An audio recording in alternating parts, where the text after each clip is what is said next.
You had a rough, like we mentioned, the World Series of Poker, losing $1.1 million over 48 days. What were you going through mentally during that?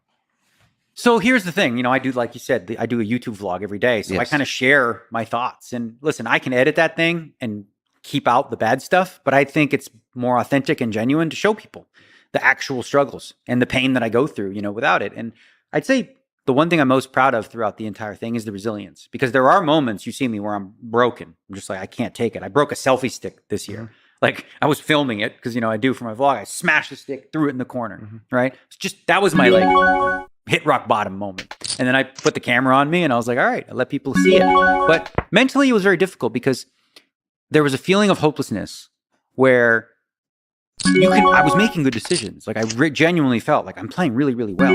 But every time my money went in and my opponent's money went in, and say I was 60%, 70%, 80% for about a 2-week stretch, I lost every one of those. And you start to wonder, you're like, I can't win if I never win, in these spots. So It was difficult. Luckily, I have, 20 odd years of experience on how to deal with it. And so, as I said, I wake up the next day ready to go. So as if nothing happened. To a certain degree, obviously, the more it happens in the higher buy-ins, like the one where I broke the selfie stick, I lost 500,000 in that tournament, right? Yeah. And it was like the last card. It was painful. I think he lost. Yeah, that was great, that video. I think he lost. Good read. What led up to the selfie stick gate? Like what, you just lost your shit for 100 milliseconds. Like it was very brief. You're just like, what, the world wasn't making any sense? Like, how do I keep losing kind of thing? Why did you lose your shit? You should never really think like this, but part of me felt like I deserved to win this hand. Yes. Right? So part of me was like, listen, I've lost so many in the last 2 weeks. All right, let, the poker gods be kind to me right now. Let me win this. And it looked good. Yeah. I was in a great situation on the flop, great situation on the turn. I'm about to be a competitor. I'm going to be a contender in this tournament to win a big prize pool and turn the whole thing around. It's all there for the taking. And then, boom, the last card, it just, it was a couple weeks of frustration in the moment of filming that I just had, sort of a visceral reaction, and I smacked the selfie stick. And then I see a corner, it's safe. I threw the selfie stick on the ground. And of course, social media blows up about how, it was a violent act. Yeah. I mean, it's like, have you never watched sports? Have you never seen a guy on the golf course smack his club or throw their helmet? Like, there's a guy, Justin Bonomo, who's a poker player. Yeah. And he's super, for lack of a better word, offended by everything. And he was equating my throwing a stick on the ground to violence against women, domestic abuse, and the idea that this makes women feel unsafe to play poker. And so that was kind of a running joke for the last 2 weeks, where every time I sat at a table, the guys would be like, "Oh, I feel unsafe. I feel unsafe." Yeah. Can you take me through the hand? Do you remember what the hand was? Like, what was the... Yeah, so it was the player on the button raised. David Peters, very aggressive player. He went all in from the blind, and I had a pair of pocket tens. So I went with my tens, and he had queen 10 of spades. So I was good. I have way the best hand. And the flop was like king 9-3, one spade. Mm-hmm. Turn was like the 8 of spades. Ooh. So now he has a flush draw, and the river was another spade. So he caught spade, and he made a flush. Wow, but statistically, you were winning the whole time. Yeah, I was winning up until the last card. What did he go all in on? Was it a bluff? He made what's considered like a pretty standard play in modern poker, where a guy raised and he was just trying to pick up what was there, and he ran into a hand in the big blind, and he got lucky. So what was throughout the strategy of preparation, the strategy of play? So you're playing so many days. Are you trying to ignore the results and stick to a particular strategy? Yes. For the most part, what I'm trying to do is I formulate a strategy for the whole 7 weeks, because there's a varying degree of buy-ins too. Like you have small ones, like 1,500, then you got like $250,000 buy-in. So I map out the 7 weeks and I'll give a little bit of mental energy to the 1,500, which means I'll be on my phone. I don't care as much about this one, but the 250K, fully engaged, fully focused, up against obviously the higher the buy-in, super top competition.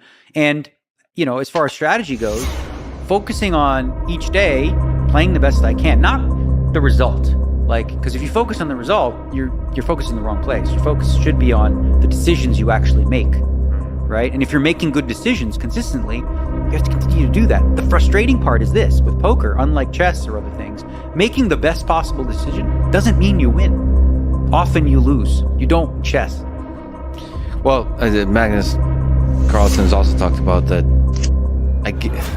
There's some non-deterministic thing about chess too, given the limited cognitive capacity of the human mind. So he says that the World Championship should have 20, 30, 40, 50 games, not the few that they have. It's too low of a sample.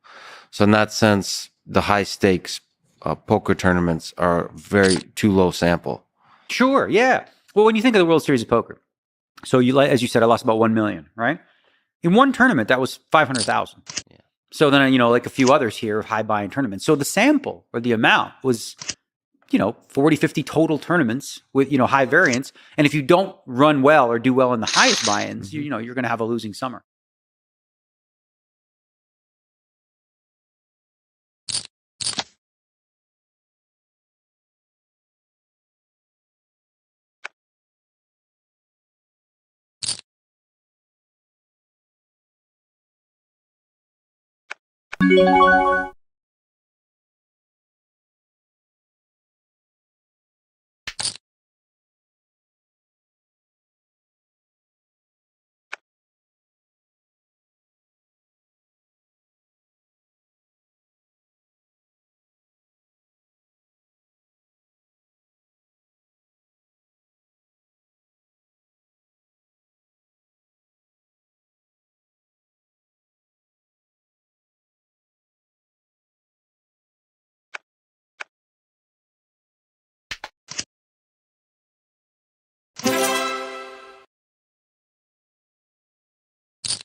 Every day, he eats a very sharp. He works out every day. He does yoga every single day. He meditates every day. He eats a very strict diet. You can see, you know, he's very lean right now. He's lost a lot of fat, and it's amazing to see. He's the healthiest I've ever seen him. I've known him for a long time, and he is just so damn good. I mean, I think short deck also in terms of just from brief conversations with him, I think it's the game he likes playing at this point. Like it's the game he's feeling. And you can see that, I think, a little bit in his play in this game, even just since you've been in the booth. A lot of finesse. Super creative. And, you know, in a certain sense, he's kind of been right both times, even though he actually lost those pots. His feel was right. It's just the run out didn't really work out for him. But yeah, he's getting a good price, and if the run out presents the right card, he's probably going to do the thing. And if you watch, he's going to try his best to dance around and avoid being all in. He wants to play pots against everyone. He wants to see flops, turns, and rivers. And I do think that he will shine on the later streets over, you know, the new age guys who may know how to play ICM well or pre-flop well. I think if he gets you to the turn or the river, those guys are going to be scratching their head kind of a lot. And I think today's tournament, the 150K, where we start off 400 antes deep, he's going to be a nightmare. Sure, 100%. And this is something I've noticed and pointed out is the difference in the play styles. There's a number of the players that have a pre-flop, very like shover fold, fitter fold type style, or limp kind of fold or jam, and a lot of players that definitely like going post in a various number of ways, including instead of jamming, just open raising size sometimes, as well as just the preference. And you know, one of the things I feel like I've noticed is it seems like the guys who who are good playing post flop tend to be some of the best short deck players. Like it's like you're taking a big part out of the game if you just go, and even if you have a good fitter fold pre-flop strategy, I mean, you're missing a big part of the game and a big opportunity to kind of like steal pots and great fold by Seth here. Yeah. Yeah, no, I completely agree. But what I think you're seeing is people in a vacuum see if Seth peeled the king jack of diamonds here, he'd be in a lot of trouble. Now Tony just called the C bet, and this is a very safe card for Ivy's range, so he's going to keep barreling away for sure. And I'd say Tony will just call. Actually, he's just when they're this deep, I think that he's just going to be afraid of being oversetted. Really? Yeah, I think so. And you just give, but three-way, like so many draws? Yeah, but you're in position on the other guy. Like the jack is never going to improve Chidwick, basically. Sure, you can let Chidwick, like, float again with 9-8. But I just think that, well, that's actually a very big bet from Ivy. So there is a chance Tony puts him in. Yeah, versus that size. Yeah, because Chidwick's only got 835 back. My intuition is Tony's going to raise. Just the way I've seen him play. Yeah. I just feel, that makes all the sense. It's a good play. It's a good play. I think Ivy might fold here. I mean, you got to put the guy exactly on. This is a really tough spot because there's just a chance that Tony G called the flop with King X of spades and it's just kind of like, whatever, man, I'm all in. Hopefully you fold. If you don't, I've got the best hand. But I can see Ivy making a fold here. Maybe it's reasonable to think Tony calls that hand quite a bit, though.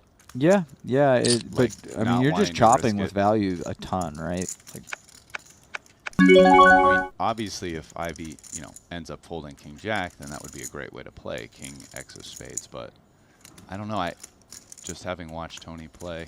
I mean, ace 9 of spades, 9 8 of spades, Yeah. 10 9 of spades. Yeah, certainly. All those ace 8 of spades, all those call the flop for one. Gut shots, you hit a gut shot 25% of the time by the river if you got a backdoor flush draw. And Tony shoves those versus the flush Well, size. what I'm saying is Ivy's got top 2. If he calls here, you can't fault him for it. That's all I'm No. saying. Yeah, If he yeah, makes a fold, I think it's incredible. It would be a great fold. I think yeah. it's a very, very, very hard fold to make. And unfortunately for him, we know, I believe Seth folded the King Jack of Diamonds, Yeah. right? So, I mean, he is pretty toasty if he calls here. It's half as much equity as you see. I mean, this is exactly what we're talking about. This isn't the situation we wanted to see him in because he's in the blender, but I think he's going to fold, which is outrageous. It's absolutely outrageous to fold here.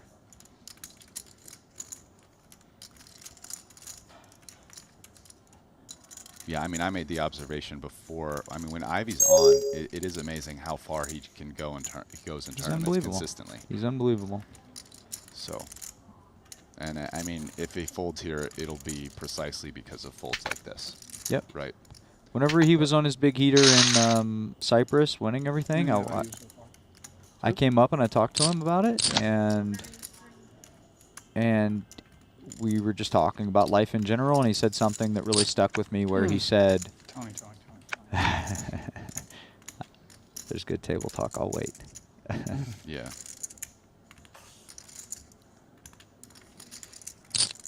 Oh, wow. Yeah.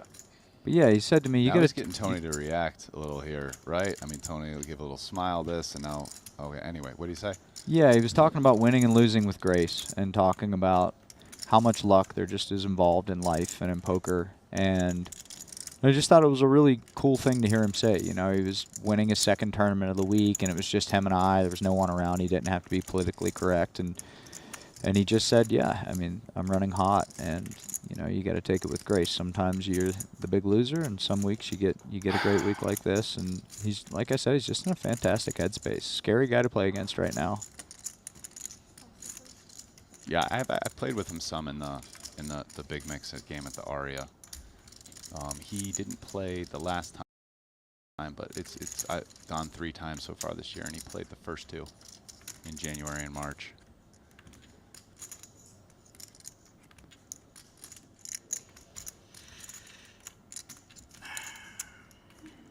But yeah, he's back to feeling it with poker, right? I mean, he's playing a lot of poker now. Man, he is really does feel like feels like he's gonna fold. Yeah, he's got one thing going for him. Tony most likely doesn't play the suited kings like King 7, King 6, Jack 7, so he never has to really worry about him shoving a worse 2-pair. I do think a great concern is the same hand. I mean, why wouldn't Tony just shove King Jack here sometimes? Like, Chidwick only had 800K back. It was, you got to think tough. Maybe Ivy's betting aces, maybe he's betting ace king. And Yeah, you're starting to make what a fold. Yeah, you're starting to make some, I think, beyond whatever physical stuff, I think you do start to make some exploits where it's okay, to a pot size here, he's gonna have the sets, maybe the same hand, and maybe he actually still calls some of the combo draws. But I think, like, exploit. rather than just, like, breaking down the analysis of the hand, I think you got to give credit to how sick of a fold that is. I mean, that's a ridiculous fold to make in this game. Well, I mean, it's kind of a ridiculous exploit to make. I mean, we're in the booth, we're seeing Tony's Yeah, games. for sure. Like, It's real he's easy. not